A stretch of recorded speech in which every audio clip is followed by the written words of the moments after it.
জনকে আমি সুন্দরী মেয়ে হয়ে ওকে ভালোবাসার জালে ফাঁসিয়ে গাড়ি করে দূরে নিয়ে গিয়ে মেরে ফেলি। আর বাকি লোকেদেরকে কি করলে তুমি? ওই চতুর্থ জনকে মারার দরকারই হয়নি। ওই বেচারার তো 3 জনকে খুনের দায় ফাঁসি হয়ে যায়। আর কিছু না। আমি কি তোর দিদা নাকি যে তোকে গল্প বলছি বসে? না, তাও এমন কিছু কথা যেটা তুমি বলতে চাও আর এখনো কাউকে বলনি, ওই এমনি জানতে চাইছি। আসলে আসলে আমি তো আজ মরেই যাব, তাই খোঁজ খবর নিয়েই মরবো। তাই বলছিলাম আমাকে তুমি নিজের ব্যাপারে বলো। আমি তো এখানেই বসে আছি, আজকে শুনবো, তারপরে মরেই যাব। আর আমার সাথে তোমার সব কথাগুলোও মরে যাবে।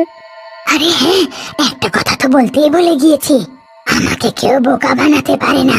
আর আজ পর্যন্ত আমি আমার কোনো শিকারকে ছাড়িনি। আর এটা বলে ডাইনি ওকেও মেরে দেয়।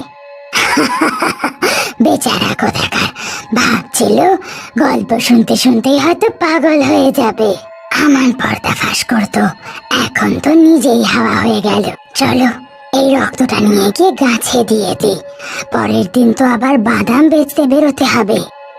তারপরের দিন আবারও সাধারণ রূপে এসে শহরের দিকে বাদাম বেচতে চলে যায়। আরে বাহ হেমা, আজকেও তুই টাইমে চলে এসেছিস বাদাম বেচতে। এসেই গেছিস যখন আমাকে দিয়ে দে। আমাকে দে কয়েকটা বাদাম। হ্যাঁ হ্যাঁ, নিন যত ইচ্ছে, কিন্তু এটা তো বল যে তোর বাদাম এত মিষ্টি কি করে হয়। হেমা হাসতে হাসতে সেই বাদামের ঝুড়ি মাথায় তুলে আর গান গাইতে গাইতে এগিয়ে চলে যায়। কাঁচা বাদাম নাও, কাঁচা বাদাম।